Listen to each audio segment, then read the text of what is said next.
All right, it looks like the number of participants is kind of slowing down, so we'll get started.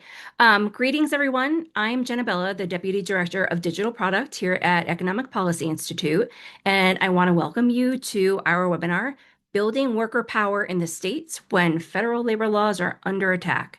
Thank you so much for the gift of your time and attention this afternoon as we talk about ways to empower workers and protect democracy. Just a few details before we get to the main event. Please feel free to introduce yourselves, where you work, where you're joining from.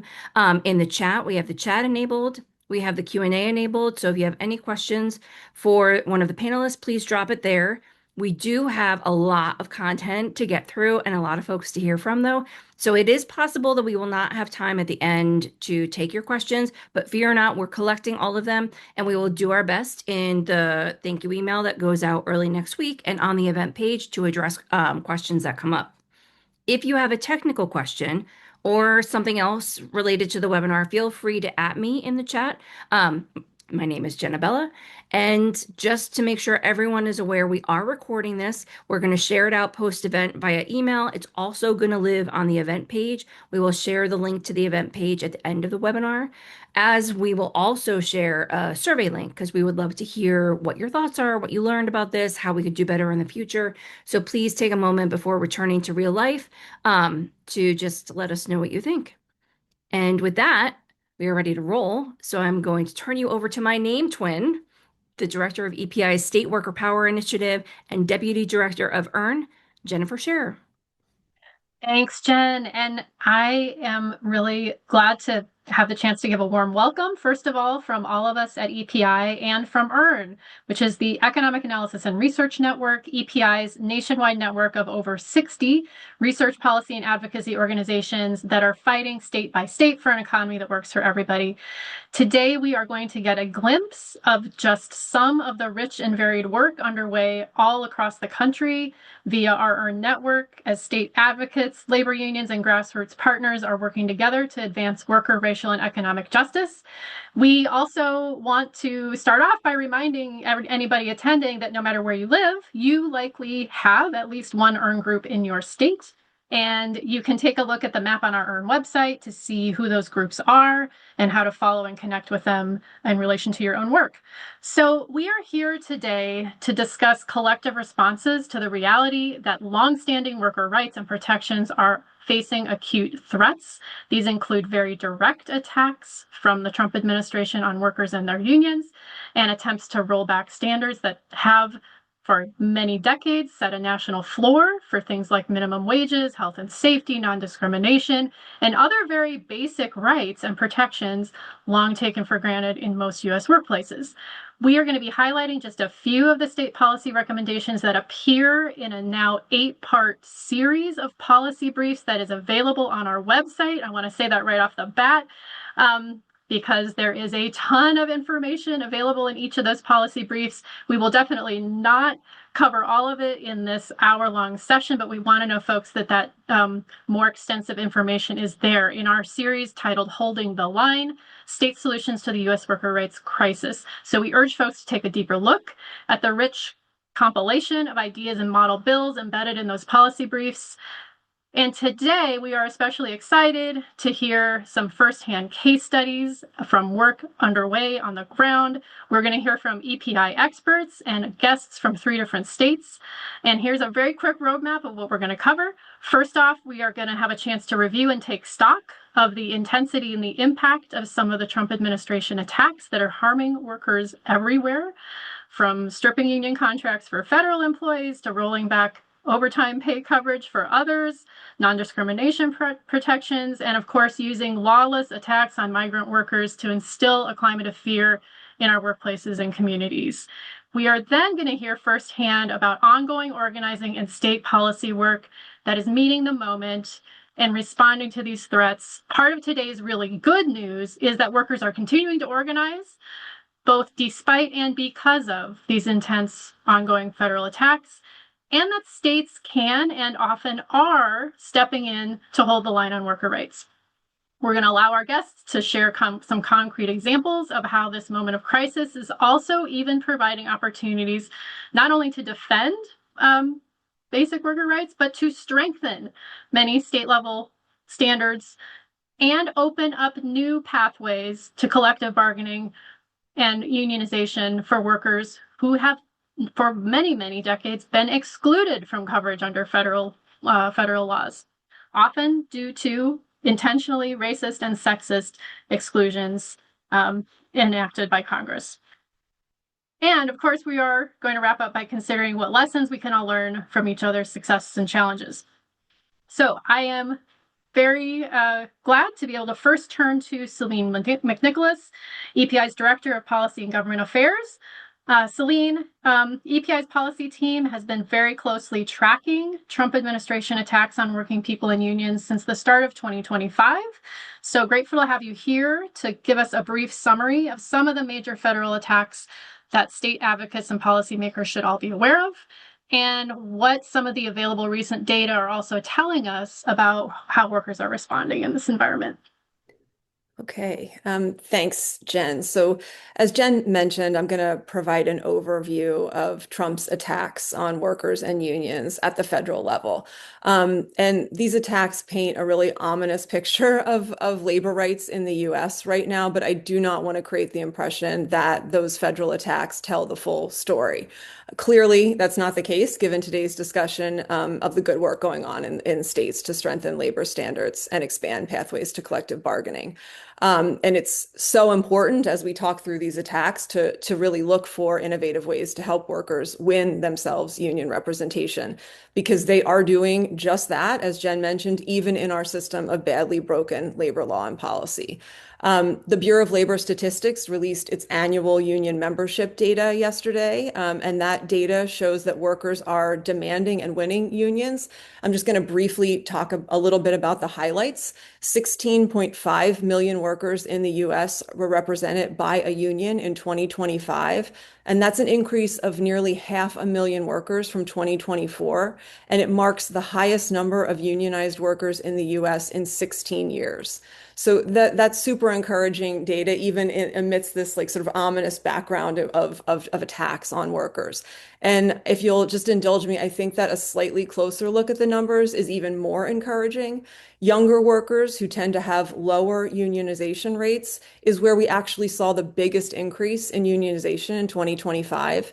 Union coverage among workers under the age of 45, not 25, 45, increased by 428,000, and that's compared with an increase of 35,000 among workers age 45 and over. So clearly, most of the growth was among workers that are 45 and under, and that should be super encouraging for future unionization growth as well.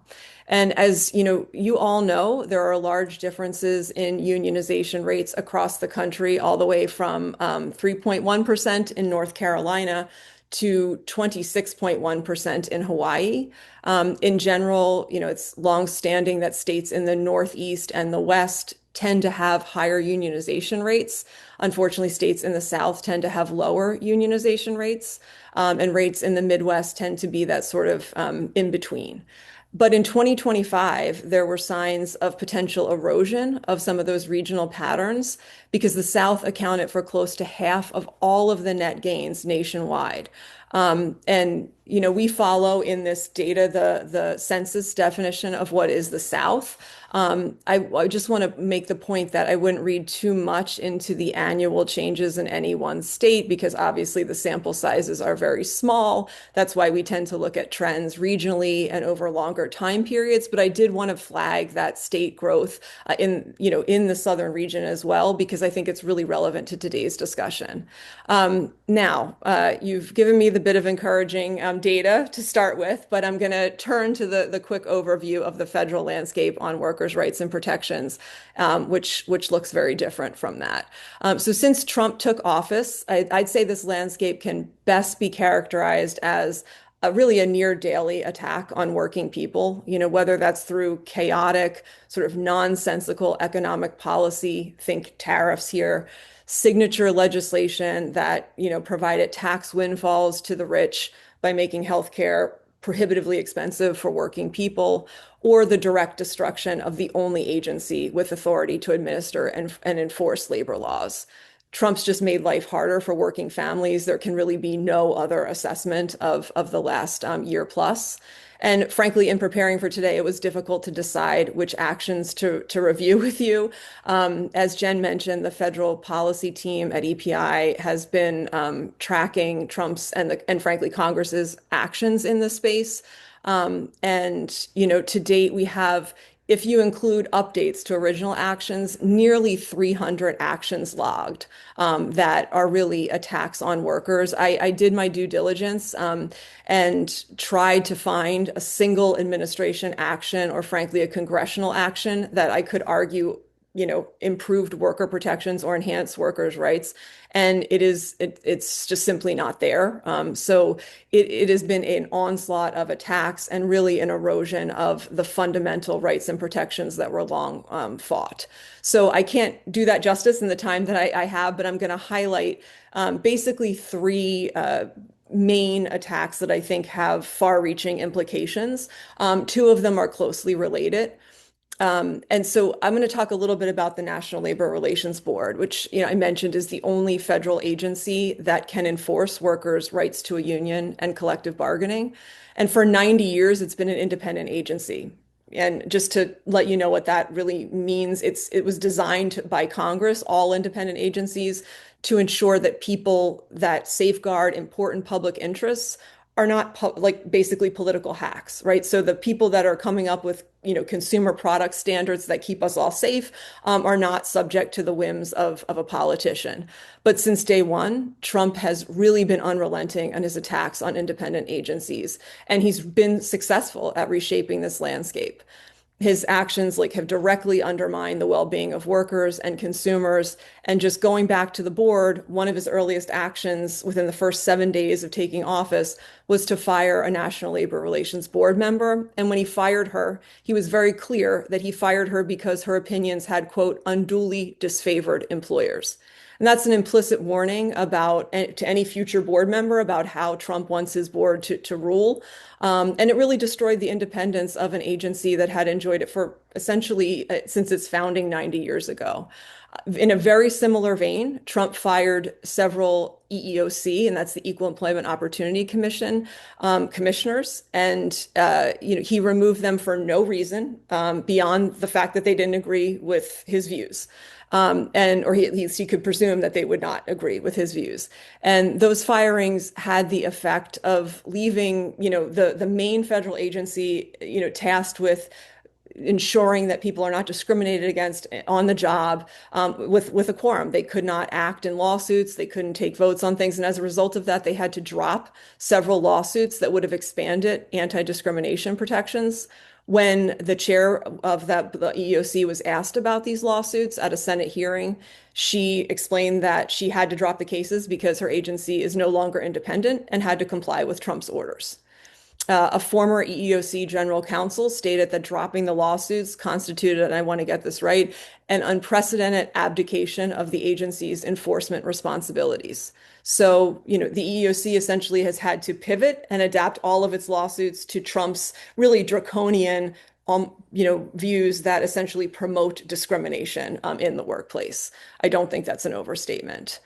And then Jen also mentioned the final piece that I'll highlight, which is that Trump committed the single biggest act of union busting in U.S. history by taking away collective bargaining rights from over 1 million federal workers. And he continues to roll back collective bargaining rights for other federal workers. This is probably the only thing that I mentioned that got a congressional response, which is why it's so important that states look for ways to do good work protecting workers. It is the only thing that Congress was able to actually pass. One chamber, the House, passed the Protecting America's Workforce Act. Overwhelmingly, it's a bipartisan bill, and it would restore those collective bargaining rights that Trump took away. So I'll stop there with the big, the sort of highlighting, but I will just say that I did not, do this justice just in closing at all. Trump really has taken action on a daily basis. Jen mentioned some of these rolled back regulations that would make workplaces safer, reduce the minimum wage for federal contractors, instituted a rule that radically cuts the wages of all farm workers, put in place a mass deportation agenda that, aside from its cruelty, will will eliminate millions of jobs held by immigrant and US-born workers, and has really dismantled and defunded significant segments of the federal government. And all of that is not even with me delving into, his signature legislation, the One Big Beautiful Bill, which, again, has those tax breaks for the wealthiest Americans while cutting healthcare subsidies and Medicaid for working families. And I'd be remiss if I didn't say establishing a $150 billion ICE army in that bill as well, at the expense of all of those other sort of public goods. So it's clear that this is a tough environment for workers. And it's really important that the states try and fill some of these, gaps. I would say my colleagues and I have documented in a report that I think a link is being provided, a really strong correlation between high union density states and a range of measures that promote higher incomes, healthier communities, and a stronger democracy. And so, I just really hope that it helps highlight the importance of the discussion that you're going to have today, focused on state solutions. It's really, I think, where the hope lies. I'm not going to abandon all hope that things can happen at the federal level because, again, the House did overwhelmingly pass a bipartisan bill that would have undone some of the Trump attacks. But certainly the states are where the hope lies right now. And so, I hope that the report is somewhat helpful in making that case as well. And I'll stop there, but I'm happy to answer any questions that come up in the discussion. Thanks, Jen. Thanks, Celine. And yeah, absolutely encourage folks who want a deeper dive to take a look at some of the links that are being shared, because there is certainly a lot of additional context and detail to everything Celine noted, and appreciate you giving us the broad brush overview to get us started. And it's a perfect setup for us to transition now to the discussion and put the spotlight on our guests who are joining us from 3 states today. We wish we could cover all 50, but we're going to get some terrific representative examples from Virginia, first off. And I'm going to very quickly run through folks' names and titles so that we can dive into our discussion. I want to welcome Levi Goren, who is the Director of Research and Education Policy at the Commonwealth Institute, our EARN partner in Virginia, where they lead TCI's analysis and advocacy work on education, safety net, economic issues in Virginia, working on a range of issues and with a host of partners. I want to welcome Angel Pye, who is joining us also from Virginia, serves as an executive board member on SEIU Local 512's with SEIU Local 512's home care chapter. Angel is a former mental health professional who transitioned to full-time caregiving and now is using her experience to fight for collective bargaining rights to ensure all home care workers can receive the dignity, respect, and living wages they deserve. And so we're going to hear from Levi and Angel about the status of some very important, potentially transformative legislation that's moving as we speak in Virginia. I want to welcome Allie Smith, who is the Senior Project Coordinator at Policy Matters Ohio, leading Policy Matters Ohio's work and wages team. So much to say about Allie's work, but maybe a couple important things to know is that she has 8 years of experience as a child care provider, which has tremendously shaped her approach to worker justice and driven her research, and that Allie guides Policy Matters Ohio's organizational campaign and strategy, advancing policy goals with a host of worker justice and labor partners in Ohio. And in that capacity, also serves as president of the Central Ohio Worker Center's Board of Directors, which brings me to our next guest, Isbel Alvarado, who is the case manager and community organizer at Central Ohio Worker Center. Isbel works on wage theft and related issues, particularly affecting low-wage and immigrant workers. And along with Policy Matters in Ohio and many partners, was instrumental in leading the successful campaign that led in 2025 to Ohio passing a Pay Stub Protection Act that now requires all employers to provide pay stubs to employees. And we're going to hear a bit about that campaign today, along with a couple others. I want to welcome, joining us from Washington, Kaitie Dong, who is Senior Policy Analyst at Washington State Budget and Policy Center. Kaitie is a lifelong Washingtonian, granddaughter of Chinese immigrants, who's been inspired to advance immigrant rights and racial justice by her community and family, and has done work including advancing policy campaigns focused on keeping immigrant families together, building leadership of immigrant youth in Washington, advancing tenants' rights, and many other issues. And along with Kaitie, joining us from Washington today is Edgar Franks, who is the political director for the Independent Union of Farm Workers, Familias Unidas por la Justicia. And Edgar's responsibilities include political education within the union, and his past work has included supporting organizing of fruit processing workers, helping farm workers win past legislative battles, including to extend overtime pay to all farm workers in Washington. And this year, working intensely on a bill to extend collective bargaining rights to farm workers, which we are going to hear some late-breaking updates on today. So, without too much further ado, I want to say that part of the context for our discussion with folks from these three states today is, and you'll find lots of in-depth information about this in the policy briefs on our website, acknowledgement that we are, even before 2025, we had many gaps in our federal labor laws and employment laws, including the exclusion of millions of workers from protections under the National Labor Relations Act and the Fair Labor Standards Act, other important benchmark laws. Congress, of course, could end these exclusions. They have not. And in the meantime, that has meant that overtime pay, collective bargaining access for many workers in many occupations has been left up to states. And that, of course, includes public sector workers in terms of collective bargaining rights. We're going to hear from our guests in Virginia about that first. So I also just want to acknowledge that we're hearing from three states across the country. And as Celine noted, we've got folks here from both a range of state political environments and the full spectrum of variable state unionization rates. So from Virginia at currently 6.4%, to Ohio at 12.8%, and Washington at 19.4%, representing some very unique state policy histories. And that's part of what we're going to hear about today. The opportunities people are taking in all three places to build on what's come in the past. All right, so I want to turn to our Virginia guests first and have Levi fill us in a little bit on some of the context for what's happening right now in Virginia.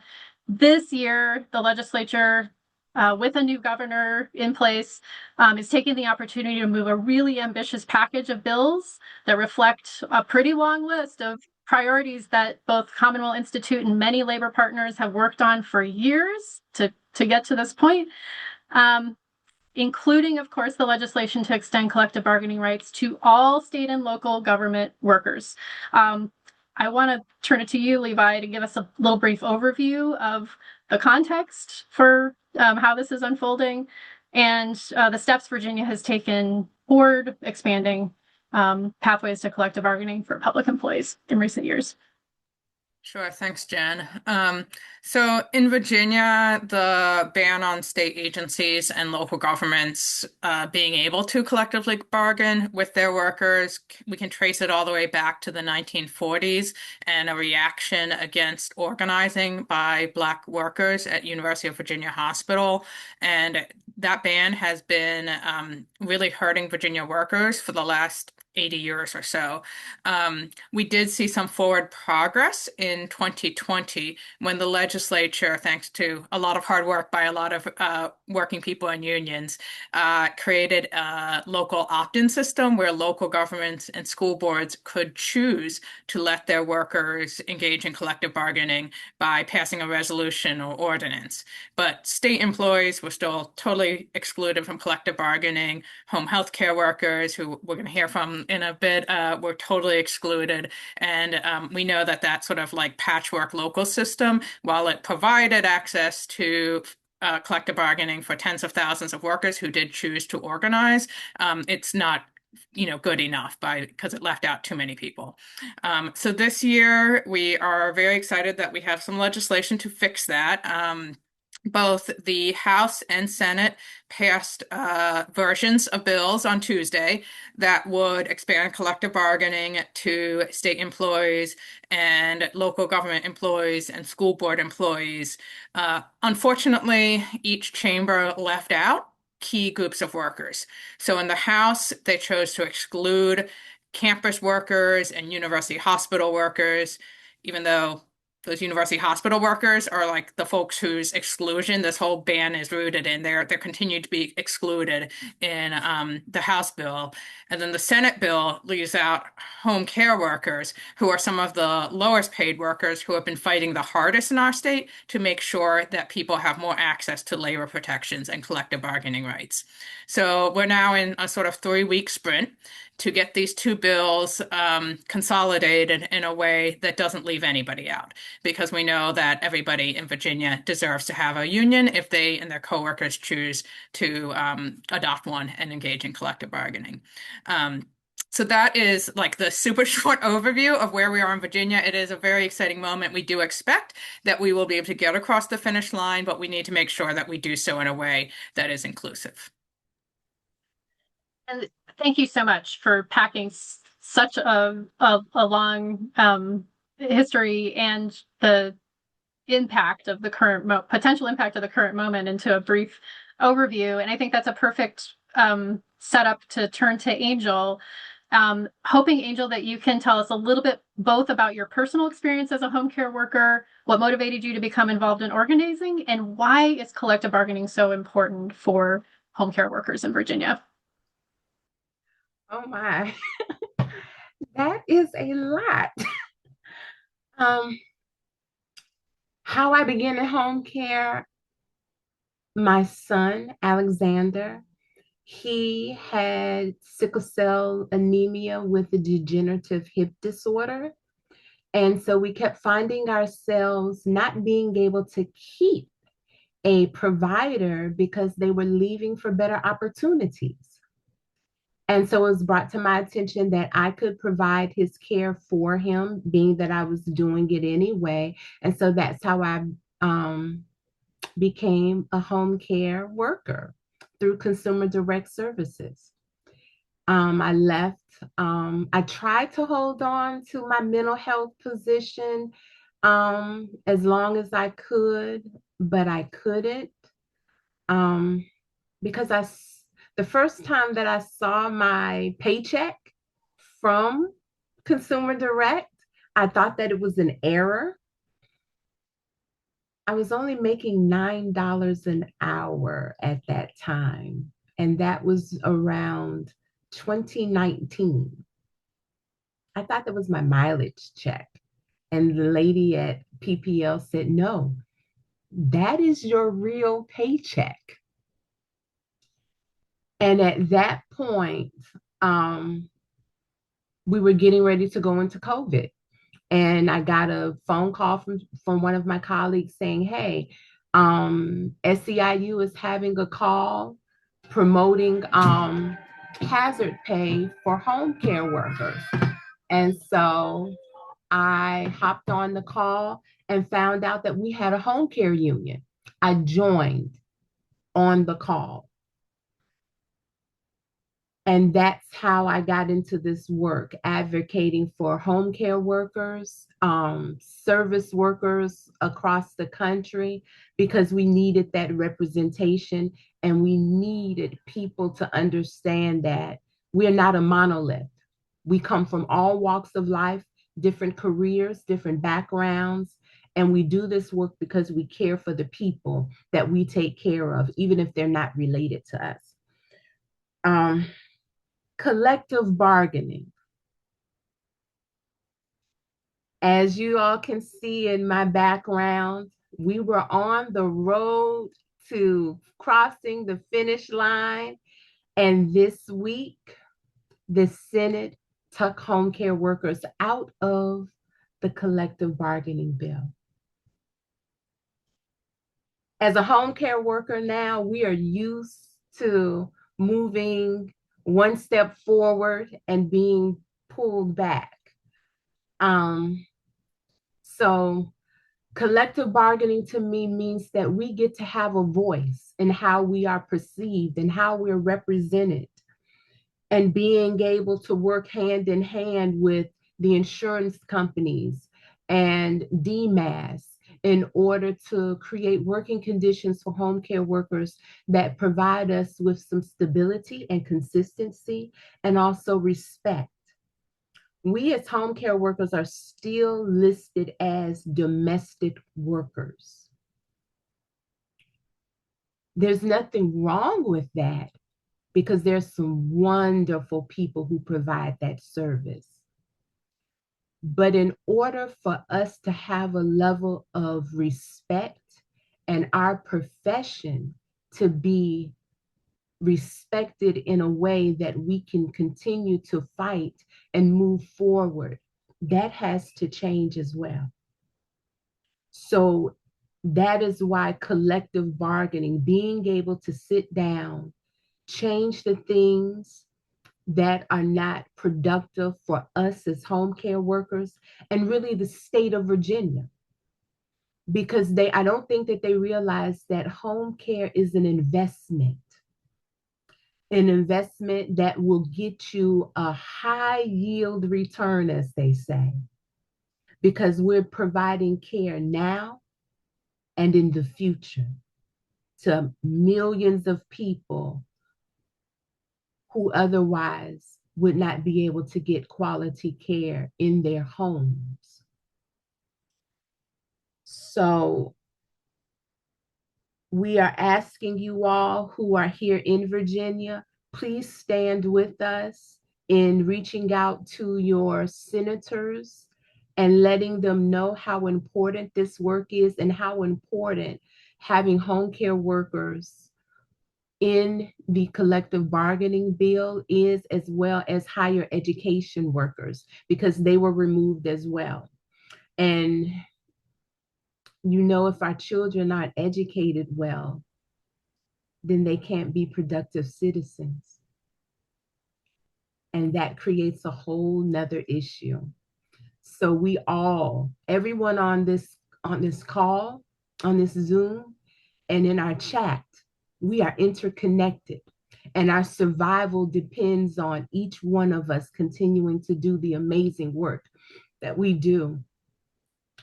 And the time is for us to highlight home care workers, because we continually keep getting pushed to the kiddie table.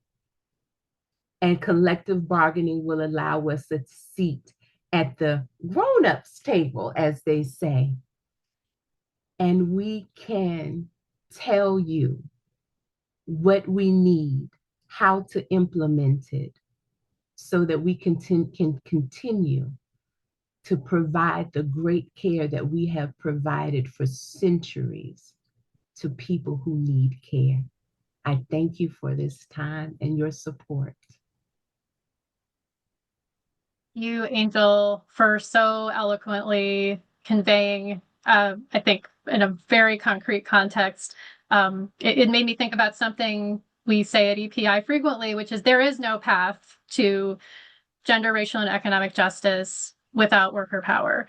And both the organizing and the policy work that you and Commonwealth Institute and so many other unions are pulling together to achieve in Virginia is incredibly inspiring. I also just want to note that one of the things in the brand new policy brief we just published this week in the Holding the Line series, if folks read the whole thing, you will notice that many, many states, including those who maybe decades ago passed public sector collective bargaining frameworks, have had to go back and amend again and again because they left people out at the beginning. And it's never right to leave certain workers out.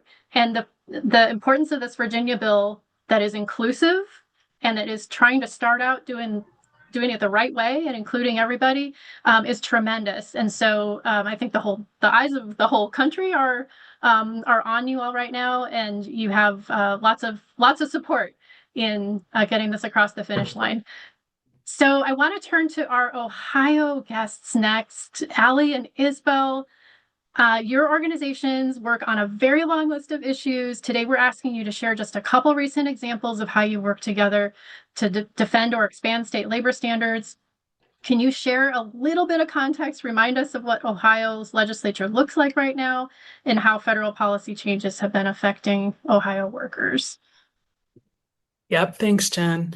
Um, it's an inspiring story what's going on in Virginia too. I'm still thinking about it. So Ohio has a Republican trifecta in the state legislature and the governor's office. Our governor is not seeking reelection, so we will have a new governor in January. He's always been a little more moderate or more center than the most of the legislature, especially leadership in the House and the Senate. And his power has kind of started to wane as he heads toward the end of his term. And so that's been difficult to deal with. Ohio also has the terrible accolade of introducing recently some of the worst legislation in the country. And we have a lot of states in different areas hoping their state is not going to follow us or that we can figure out a way to stop some of this so that it doesn't proliferate across other states, including legislators have sort of started breaking up right to work because they realize that we still have enough union density, union power in the state to prevent a wholesale right to work bill from being passed, but they're divvying it up into like death by a thousand cuts bills, really methodically starting to chip away at union power and protections for workers in the state, which is harder to get people together on. Of course, a right to work bill brings out everybody in the state, but a small bill that just changes one line in the code is harder to get people excited about and advocating for. We also just recently had a representative introduce a child care bill in the midst of this crisis that would require child care centers to put cameras inside and outside in all the classrooms of their facility. And literally, I'm not exaggerating, live stream those cameras to our Department of Children and Youth for literally in the bill, it says state surveillance, mandated surveillance of child care centers. So Ohio's tough. But we have, through just years of organizing and effort and collaboration, been able to get a couple of important things passed recently, which we're excited to talk to you about. We also have a really big election coming up. I mean, everybody does, but we were in this weird situation where brand new Ohio Senator J.D. Vance became vice president, and his replacement John Husted got appointed by the governor. And so Senator Husted has to run this year for his seat and in 2 years for his seat. And we have the governor's election. So things are really tense this year. Well, I appreciate you giving us such quick and rich texture and a reminder that every single state, right, has these complex overlapping challenges. And I want to I think Isbel is going to fill us in a little bit more deeply on one of your big wins in 2025, which we noted earlier, was enacting a new state law to combat wage theft. And Isbel, can you tell us a bit more about how your organizations started to work on this issue and what organizing successes led up to your new pay stub law? So yes, thank you, Jen. This was a really big win for Ohio in 2025, and it really grew out of years of wage theft work happening on the ground. At the Workers Center, we were constantly seeing cases where workers weren't being paid correctly, missing hours, no overtime, and others. And one issue kept coming up. Workers weren't receiving pay stubs. Without a pay stub, they couldn't see how their pay was calculated, discrepancies, and it made it more difficult to prove wage theft. And what surprises people is that, federal law doesn't actually require employers to provide written pay stubs. That left up to the states. In Ohio, we didn't have that protection. We were one of 7 or 6 states that didn't have pay stub requirement. So Ali at Policy Matters led the effort to draft and advance the legislation. They did the research, analyzed the policy gaps, and figured out where the bill was getting stopped and how to move it forward. And what made a difference were worker stories. At one point, the committee believed this wasn't really a problem. They assumed everyone already received pay stubs, so we brought real stories from workers who had experienced wage theft and had no pay stubs to back up their claims. Workers talked about relying on text messages and handwritten notes to track their hours. Some didn't even know official legal name of their employers. That experience moved the conversation, and this is a great example of why collaboration matters. Policy Matters Ohio brought the research and policy expertise, organizing leadership, along with the Worker Center, and we brought the stories. And we could have done it alone. The bill likely will have stayed stuck without both pieces working together. And ultimately, it passed unanimously, 0 votes against it. And in a state like Ohio, that's a big deal. And what's also encouraging is that enforcement agencies are already seeing complaints related to pay stub and sending letter to employers. So the law is already being used. And this win and previous wins, like the wage theft ordinance we got passed in Columbus in 2020, one of the strongest in the country, really shows how research organizations and grassroots worker centers complement each other. When you combine like the policy expertise and real workers' voices, you can move legislation even in a tough political environment. And I can keep talking a little bit more about the kind of organizing that was necessary to win the pay stop law and who was involved. So it really took the combination again of research, organizing, and strong partnership to win the pay stop law. Policy Matters led the effort, and Central Ohio Worker Center, the organization I work for, we were both deeply involved since the beginning. We've had a long trusting relationship where we regularly share what we are seeing on the ground and learn from each other. So when the opportunity came up to introduce the bill, we were ready and we already knew what the problem was and what the solution should look like. And also the EARN network also played an important role.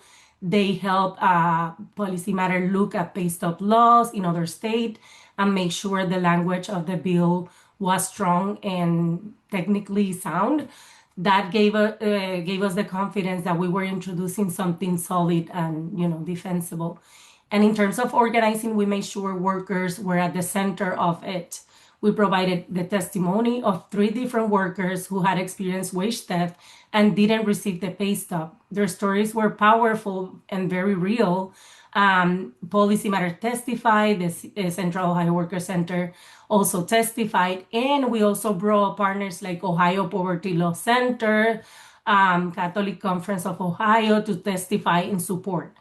And the bill moved through the House pretty quickly, but then it got stuck in the Senate, and that's when organizing really mattered.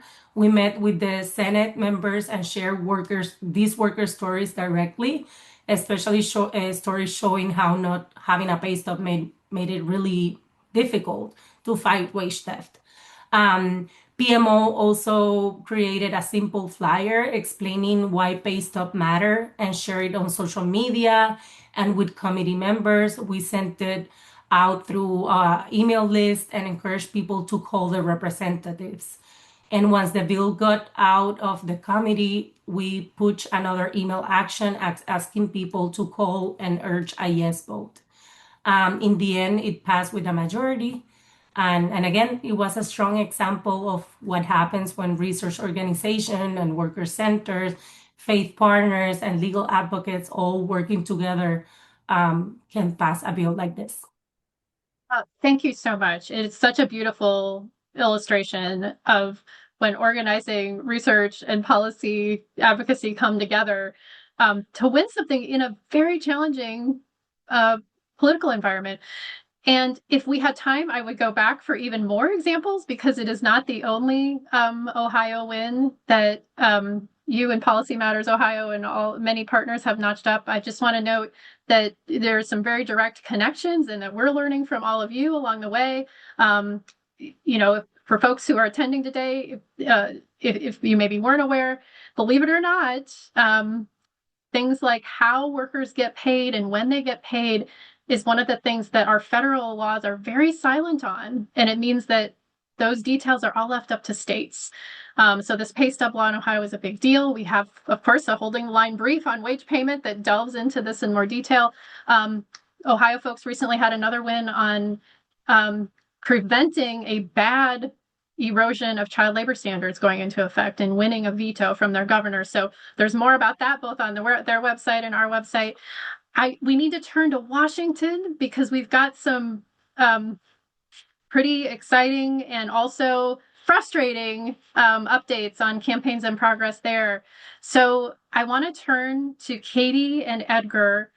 Of course, Washington is a state that a lot of us look to for models and examples. When you read the Holding the Line briefs, you're going to see a lot of links to model bills that Washington has passed in recent years.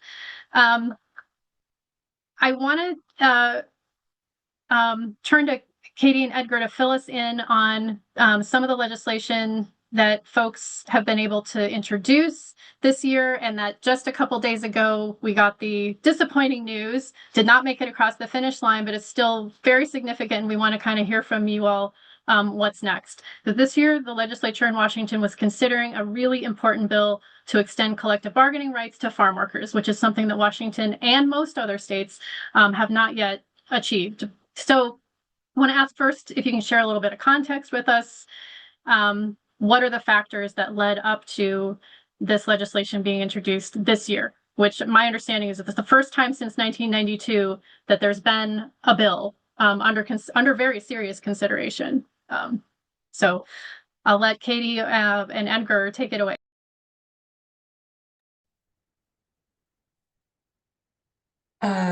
Does Edgar want to start first? Did we lose him on the call?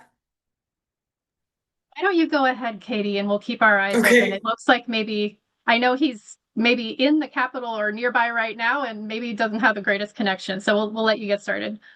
Okay, great. Thank you, Jen. Yeah, great question. I'm really excited that Edgar from Community to Community, as well as Familias Unidas por la Justicia, is here. They do such incredible community organizing, seed sowing work, and we know in the organizing space and for all of our work that relationships, as you've heard of today, are really core to the work. In addition to that, in Washington State, I'm gonna recall the quote from Adrienne Marie Brown that small is all. In many different cities, especially in a progressive city like Seattle, and even in other cities around the state like Tukwila, which is just a little bit south of Seattle, they have worked really hard. Local workers have worked to pass model policies, including in Tukwila, $15 minimum wage, which was very historic, as well as in Seattle, a domestic workers bill of rights ordinance that is now also working its way through the state legislature. So I think having those local examples are really powerful of what is possible at a state level. In addition to that, we've had a lot of great collaboration with our local unions, especially our Washington State Labor Council and our Martin Luther King Labor Council, on important bills such as the recently passed unemployment insurance for striking workers, where now striking workers get at least 6 weeks of unemployment insurance when they strike. There's a lot of other details along with that, but we had been in a lot of conversations with them in the immigration space in 2020, we saw that a lot of immigrant workers were left without a safety net. We had the Temporary Excluded Workers Fund, also known as the Washington Immigrant Relief Fund, but we are still 6 years into the making of a wage replacement program for undocumented workers. So we are really excited about bills that have been introduced this session, including a Immigrant Workers Protection Act, which is a bill that would ensure that employers must tell their employees when an I-9 audit is coming.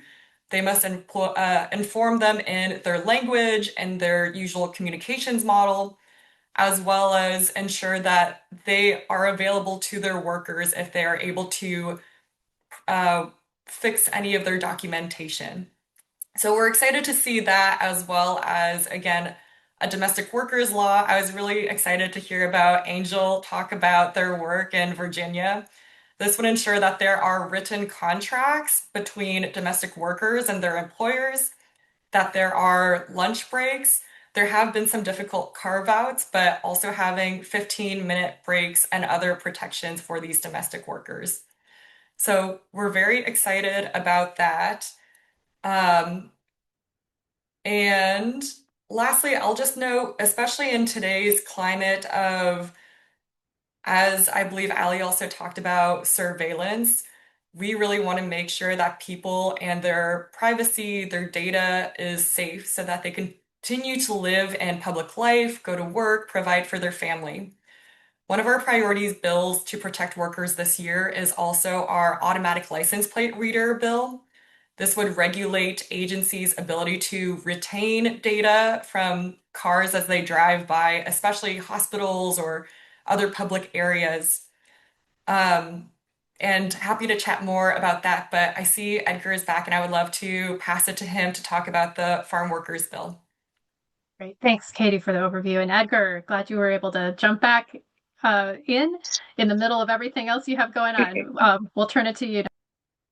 Hello. Yeah, I'll try to be as quickly as possible. Yeah, we, Familias Unidas por la Justicia, it's an independent union. We've been organizing here since 2013 and been able to pass some pretty good things for farm workers, whether through legislation or through the Supreme Court. We were able to get paid rest breaks for farm workers in 2015 through a Supreme Court decision. Also, we were able to pass overtime for farm workers, which I think in 2 years ago, in 2024, we finally, it was a phase in. So it started off at like 60 and then 45, 40 hours. So every farm worker now has overtime after 40 hours. So yeah, we have been building momentum these last couple of years. This year, we introduced a collective bargaining bill that would give workers the right to basically be recognized by their employers and to collectively bargain.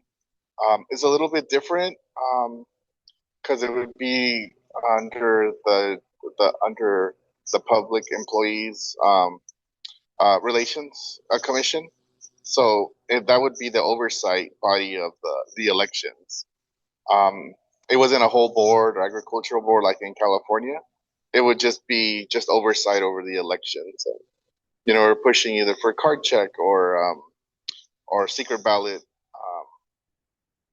voting.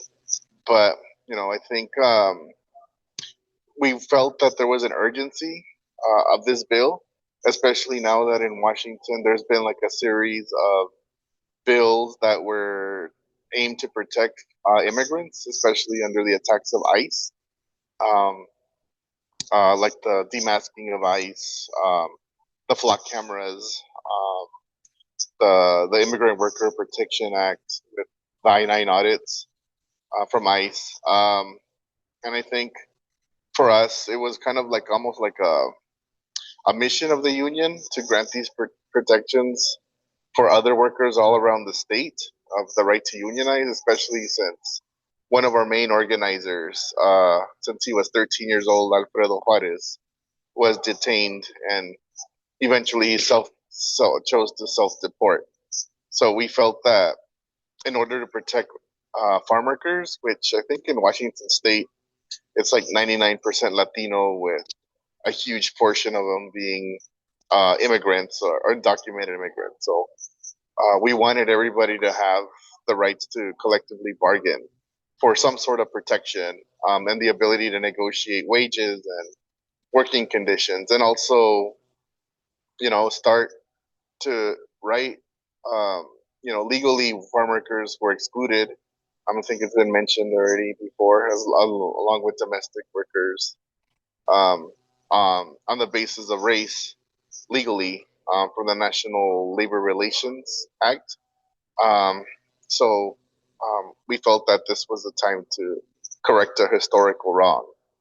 We had done it with overtime and the minimum paid rest breaks.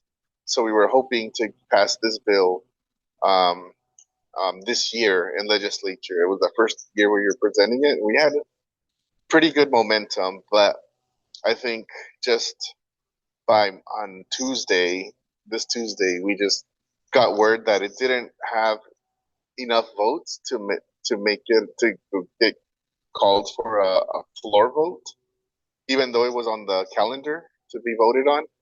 Washington had barely passed the millionaire's tax. I think the day before on Monday, but yeah, on Tuesday I think it wasn't gonna be up for a vote because the sponsors or the leadership didn't think it had enough votes. I think in total we had 3 votes. We were 3 votes short. We don't know who they are, but we have a pretty good idea of who it might be. So I think the thing that for us to learn from his lesson is that we need to set the tone earlier and be more aggressive in the way that we lobby, because the industry really scared everybody about like how if you give farm workers rights, that it's the death of agriculture in Washington State, and it's going to lead to so many farms closing. But there's farms here in Washington that have collective bargaining agreements, and they're still prospering. And in fact, collective bargaining agreements help with a lot of the concerns growers had. Like they were concerned about strikes and stuff like that, things that workers have used to protect themselves and to get the rights that we have. The little rights that we have is through strikes and boycotts. If there's collective bargaining, there's wouldn't be a need for farm workers to take a risk to strike, even though we do believe in the right to strike should be always protected. But this actually makes power imbalance more fair. So yeah, unfortunately the bill didn't pass, despite a lot of people putting in a lot of good work. But we're hopeful that for next year it'll be back and we'll be able to pass it. But yeah, that was kind of our update from Washington State. Thank you so much for ending us on this story in motion. And I just want to wrap up by saying congratulations to you, all the organizations who built the momentum for that bill's introduction. We know it very often takes multiple tries and I can hear in your story, you're already planning and building for what comes next. And we're all eager to stay in touch on the next phase of advancing this legislation.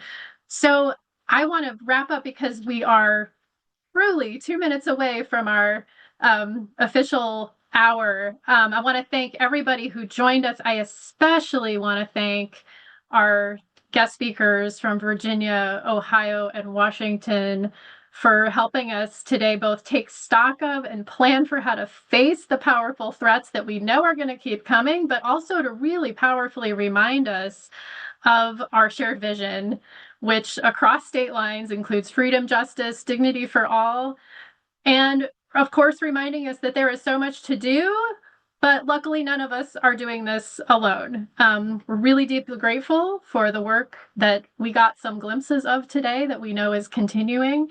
And to everybody who joined us, who's attending, who we know is also doing their part. So thanks. I think, could collect so many lessons, even from the handful of stories we got to hear today, and we know there are more to be shared.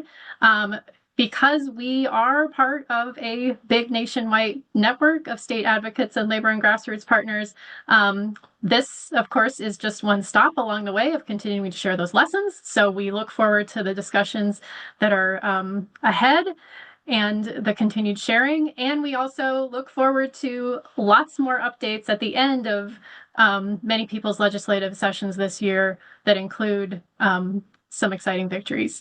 So I want to turn it to Jen to wrap us up with our farewell and a couple of reminders. Jen, you covered the thank you so much. We really appreciate the gift of your time and attention. I think all the panelists did phenomenally. I learned a lot today. Keep fighting the good fight. We did drop a link in the chat to the survey. So if you wouldn't mind, please take 2 minutes before you return to the real world and tell us what you think. And stay strong out there, everyone. Fight the good fight.